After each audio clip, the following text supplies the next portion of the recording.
Assalamualaikum warahmatullahi wabarakatuh. Perkenalkan, nama saya Alia Rosrahima, NPM 176 dari tutor 8 grup B. Jadi pada kali ini saya akan menjelaskan mengenai anatomi dari organ reproduksi pria berdasarkan gambar yang sudah saya buat sebelumnya.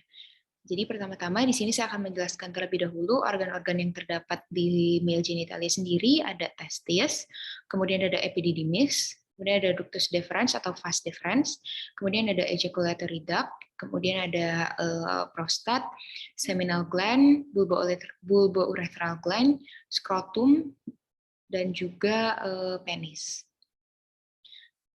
Nah, kemudian berikutnya adalah saya akan menjelaskan mengenai jalur dan juga perjalanan sperma dari awal terbentuk sampai keluar dari penis.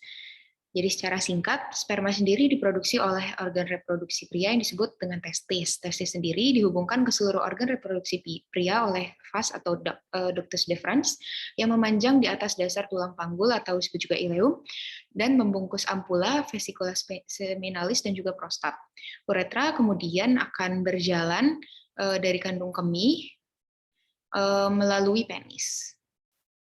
Nah, untuk lebih jelasnya, perjalanan sperma sendiri dimulai yang pertama itu diproduksi di testis, di mana terjadi dalam struktur melingkar yang disebut dengan tubulus seminiferus.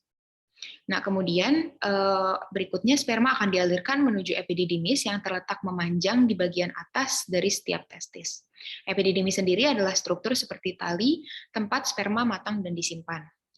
Proses pelepasan sperma dimulai saat penis terisi darah dan menjadi ereksi. Ketika terjadi stimulasi secara seksual, sperma yang sudah matang memulai perjalanan mereka dari epididymis menuju ke vas deferens.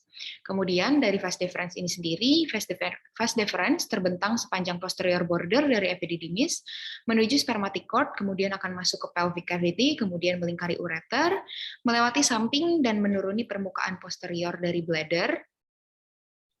Kemudian dari sini vas deferens akan mendorong sperma menuju uretra dengan berdasarkan kontraksi otot polos yang ada di dinding-dindingnya.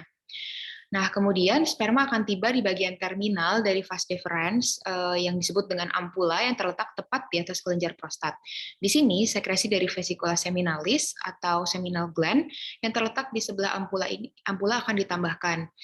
Seminal gland sendiri akan mengeluarkan cairan alkali kental yang mengandung fruktosa, prostaglandin, dan juga clotting factors. Namun clotting factors-nya ini berbeda dari yang ada dalam darah. Cairan ini sendiri menyusun sekitar 60% dari volume total cairan semen.